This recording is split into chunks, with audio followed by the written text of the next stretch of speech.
Magandang umaga po sa inyong lahat. Ako nga po pala si Alexandra Vilamigo mula sa Grade 4 Matulungin at ang ikikwento ko po sa inyo ngayon ang alamat ng duwende. Noong unang panahon ay mayroong dalawang mag-asawa. Sila ay nakatira sa magandang tirahan. Lagi nilang tinutulungan ang mga kapitbahay at lahat ay nabibili nila. Ngunit isang bagay ang hindi nila mabili-bili, ang magkaroon ng anak.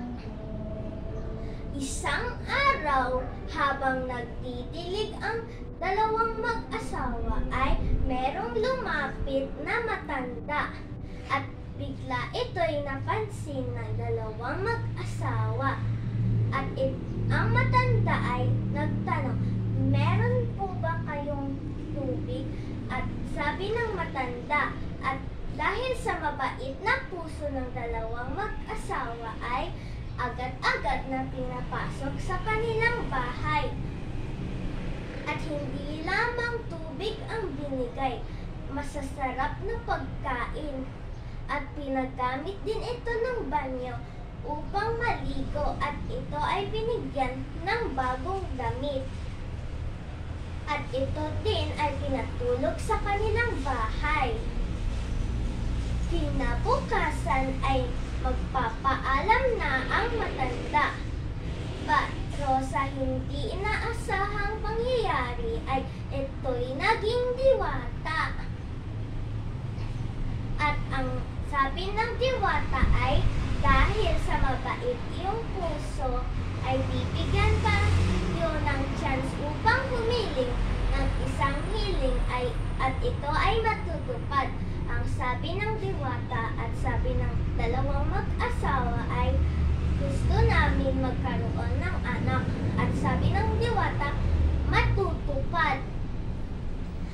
Pagdating ng 9 na buwan, ika'y magkakaroon ng anak at ito'y lalabas na malusog. At nagpaalam na ang diwata. Paglipas ng 9 na buwan ay dumating ang kanyang anak. At ang sabi ng dalawang mag-asawa ay, totoo nga ang sinabi ng diwata. At mahal na mahal nila ang kanilang anak. Ngunit meron silang napansin. Parehas pa rin ang tangkad ng kanilang anak. Kahit matanda ng kanilang anak ay parehas pa rin ang tangkad. At pumunta sila, nagpakonsulta sa doktor. Ngunit sa pag-aalala ng mga magulang ay masaya nilang nalaman na malusog at magaling daw ang kanilang anak at wala naman daw problema. At hindi lang naman isang anak ang dumating, meron pang isa at ito naman ay babae. At ang pinangalan nila sa anak nilang lalaki ay Wende.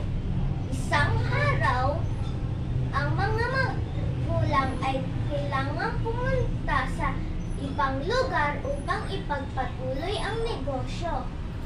At kinausap nila ang kanilang anak na bantayan ang bahay ng 5 araw dahil sila'y mawawala ng 5 araw.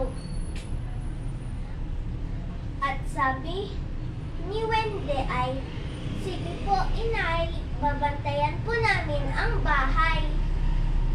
Paglipas ng 1 araw ay dumating na naman ang matanda at ito'y bigla-biglang nakita ni Wende.